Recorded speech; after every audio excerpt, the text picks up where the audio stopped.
Is your protein shake making you gain weight? It might be. I wanted to talk a little bit about protein shakes and weight gain today because I've had a few clients recently who have expressed to me their frustration that they started a shake program, maybe like a cleanse or a challenge or something like that, and they ended up gaining weight. So let's just start right here at the beginning. First of all, I think we all know that no protein powder on the market can guarantee weight loss. I don't care how great the ingredients are. I don't care how clean the ingredients are. I don't care how much protein it has. No protein powder can guarantee you weight loss. So that being said, we know that for weight loss to occur, it does come down to calories. So do macronutrients and food quality matter? Of course they do. They do matter a lot. But we do need to look at those calories. So starting there, let's just say in regards to macronutrients, protein is very helpful for weight loss. And that's one of the hurdles I will sometimes see when I look at clients who are trying to lose weight, when I look at what it is they're eating on a daily basis and they're not getting nearly enough protein. Protein is going to keep you satiated. That means it's just going to make you feel full. And of course, it's going to take care of those muscles that you're building with all the weight training that you're doing. So protein is definitely very important. I suggest at least 30% of calories come from protein when I work with a client. Of course, food quality, that's a whole other topic. Food quality definitely matters. So once we start there, that comes down to calories. And that being said, food quality and macronutrients do matter. Then I'll back up with my client and I'll say, let's just take a look at what's going on. How has this been panning out for you lately? Tell me about your day and what it is you're eating on this plan. So we'll usually start out, generally speaking, their day starts out with one of the shakes. And so some of my clients have explained, well, I'll start out with 1 or 2 scoops of this magic protein powder, 1 or 2 scoops, and then I'll add a scoop of almond butter and fruit. It's usually like a banana or something like that. This seems to be the most popular recipe around. A scoop or 2 of protein powder, the scoop of almond butter, sometimes peanut butter, and the banana. So let's just break that down for a second. Generally speaking, a scoop of protein powder is going to be about 150 calories. Generally speaking. Now, some people are adding up to 2 scoops. So we're looking at like almost 300 calories already right there. And now they're telling me about the scoop of almond butter that they add in. So one of my questions is, like, are you literally measuring that? Is it a tablespoon? Or are you just grabbing a kitchen spoon and like scooping out the almond butter or the peanut butter? I'd say we're looking at another 150 to 200 calories right there. And then we add in the banana, maybe another 100 or so calories right there. So let's do the math and let's add this up. If we're looking at 150 to 200 calories in that protein powder alone, let's just estimate, say 200. I guarantee you that almond butter, we're looking at like 150, maybe 200. We'll downsize and we'll say 150. So we're at like 350 right now. Add the banana, we're at like 450 calories. I have a lot to say about that 450 calories. First of all, you could plan a really pretty substantial meal with 450 calories, working with egg whites and vegetables, maybe like 10 almonds on the side. That to me is going to be a lot more satiating than drinking that shake. Okay, so little note right there. Then they move on to their lunch, which, following their plan, they're eating a healthy lunch. But as I'm looking at the calories, we're looking still at about 300 to 400 calories. And then generally speaking, after lunch, they have another shake. And we're looking at another one of these shakes. So when I've broken down their calories so far, before dinner, we're getting upwards towards 1,200, a 1,200 calorie day already. And a lot of weight loss plans and goals, like that's the goal for the day, 1,200 calories. And so you're telling me in your breakfast and your lunch and now your snack, you've already met your calorie goal and we haven't even got into dinner. So backing up a little bit, that would be one of the first problems. So yeah, we nailed the food quality and we got a lot of like really great ingredients into your diet. That's great, but the calories are just too high. So that's where I would start first of all. I would say then what you want to do, okay, now that we've looked at that, and I would say to that client, you need to start by setting a calorie goal. Right now, most often when I work with female clients, which is 90% of the clientele that I work with, generally speaking, the weight loss goal is going to be in that 1,200 to 1,500 calorie range. Okay, it's not a lot. 1,200 calories is not a lot when you really look at it and plan out meals. So I'm going to say, number one, you got to know your calories. You got to know your calorie goal. And it's so easy to do. I mean, there are a bazillion different little calculations you can find online. Simply get an app on your phone, the MyNet Diary. That's the one I use. MyNet Diary. Plug in your weight. Plug in your ideal weight. Plug in how quickly you'd like to lose that weight, being, not crazy. Not tomorrow. Tomorrow's not the answer. But put in your ideal goal weight loss, and it'll give you the calories that you should be shooting for. So one, you need to know that number in your head if weight loss is your goal. And then two, the second step I would say is, what is going to be beneficial? Start by logging your dinner. Because what else let me back up even before that. Plan your meals, period. Don't just log as you go. So even though these are food logging apps, don't use it as okay, I ate that, now I'll mark it down. I ate that, I'll mark it down. That's great, and it'll bring awareness. It'll bring food awareness. But you're not planning. You're not doing anything proactive. You got to be proactive about this. If you really want to make some changes, you get in there the night before, and you plan your day. You commit to it. What am I going to eat tomorrow? Chances are you can be in control of your dinner. You know what you're going to eat. You can be in control of the food that you choose to eat. So you're going to plan this out.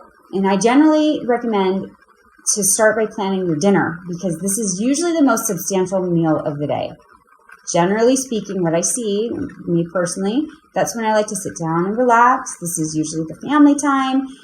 And so don't shortchange yourself on dinner. The last thing you want to do is, if you have this calorie goal, be logging your food all day long, kind of marking it off as you go. And now you get to dinner, like my friends did with their shakes, and you're like, oh no, I'm trying to stick to 1,200 calories, and I already got all 1,200 calories, and I haven't even had dinner yet. Because that's not fun. That's not good.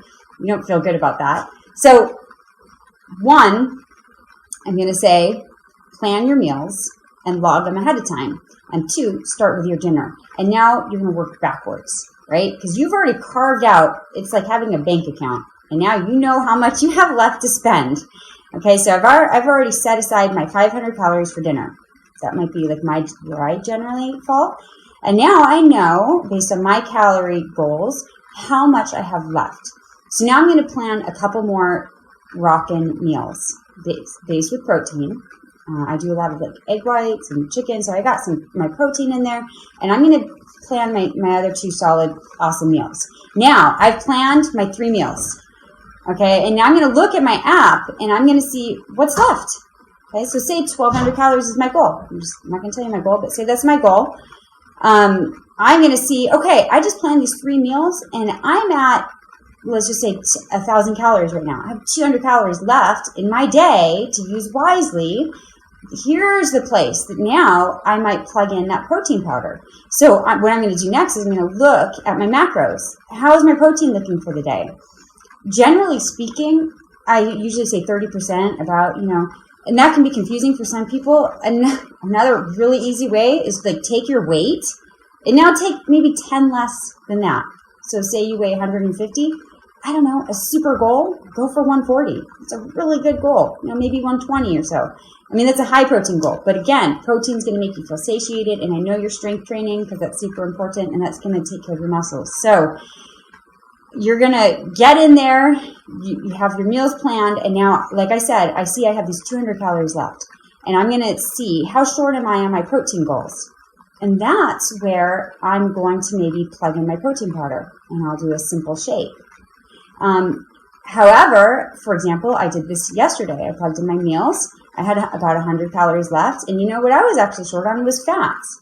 So I didn't plug in a protein shake that day. I plugged in actually 10 almonds because I wanted about 100 calories or so, of fat, because I like to keep my macros at a certain point. So that's where I like to put the skeleton down. And now, where are the gaps? What do you need a little bit more of? And on a lot of days, you might need a little kick of protein, especially depending on your eating styles. So we've done all that. again, another question I would ask my clients is, how much do you love a protein shake? Because like I said, if you're making a shake and it's like 300 or 400 calories, to me, I don't really like a protein. I mean, I like it. It's a fun little snack. It's a sweet, and like if I have a sweet tooth craving, sometimes it fixes like that for me. But as a full meal, I would not really want to come home after training clients all morning and it's lunchtime. I would much rather sit down and have a nice, lovely salad with some ton of veggies, a little bit of clean protein. And at the end of the day, I'm still at about maybe 300 calories with that salad, if even that. And then maybe as it like a little dessert after my salad, I'll make a tiny protein shake. Low power mode. But I would prefer to eat my calories. So you got to know, like, do you prefer to eat your calories, or do you like to drink them? Okay, so if you're like me and you would rather eat your calories, then don't start a program. Don't start a plan, which is going to make this more like a diet now, where you're relying on your protein. Sorry, my phone turned off. Where you're relying on your protein shake as a full meal. Okay, because now it's like it's not your lifestyle. Now you're just doing this because it's a challenge or a cleanse or a fill in the blank. Choose your eating style. And if you are the kind of person who you're like, you know what, I got to be at work at 7:30 in the morning. Protein shake for me is rocking. I'm good until noon. That's definitely how I like to start my morning. And go for it. To me, if I have a protein shake at 7 o'clock in the morning, I'm freezing all day. I don't enjoy it. I don't know. It's not my thing. So you got to decide, is it your thing? And if it's not, use it for what it is, and that's like a supplement.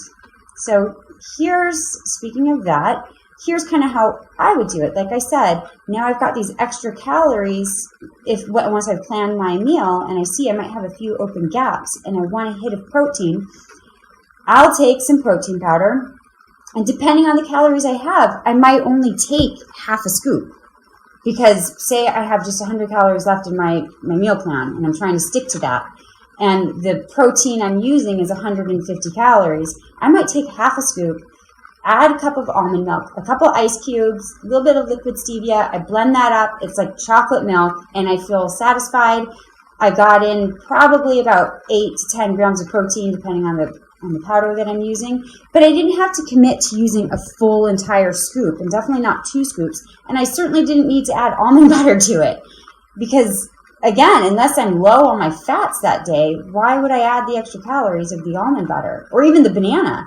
Unless I'm like super low on my carbohydrates for some reason, I don't need to add that banana in. I would just take the minimal amount and supplement my protein.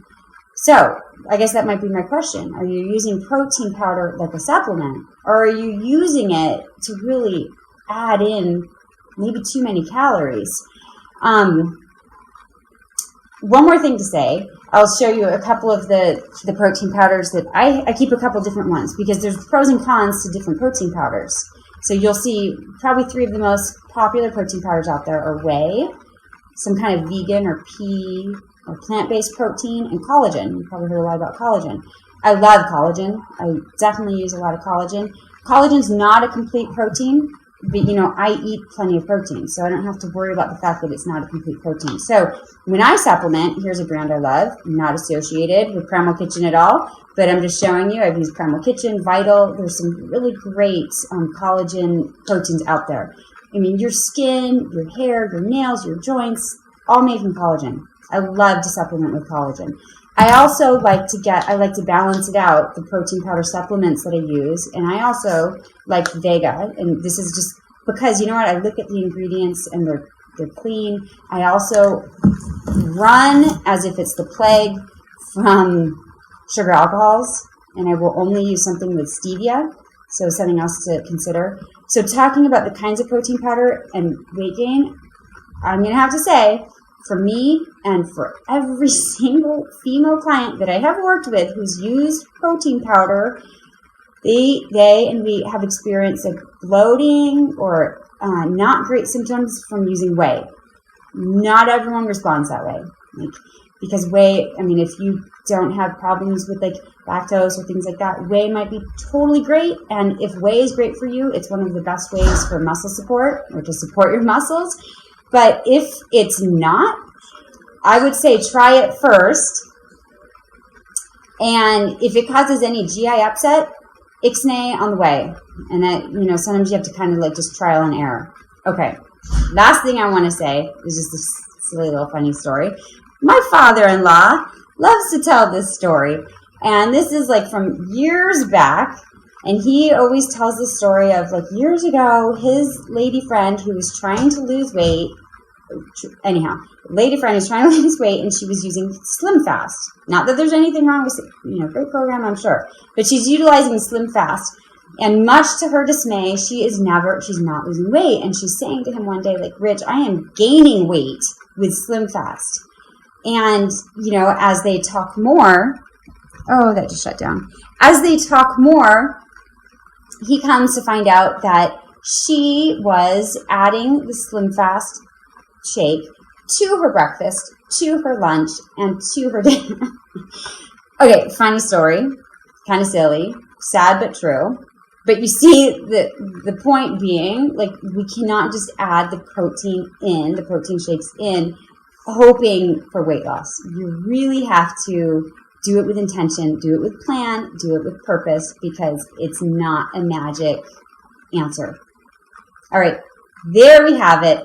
I'd love any comments you have, any comments, any feedback. Always love to hear from you.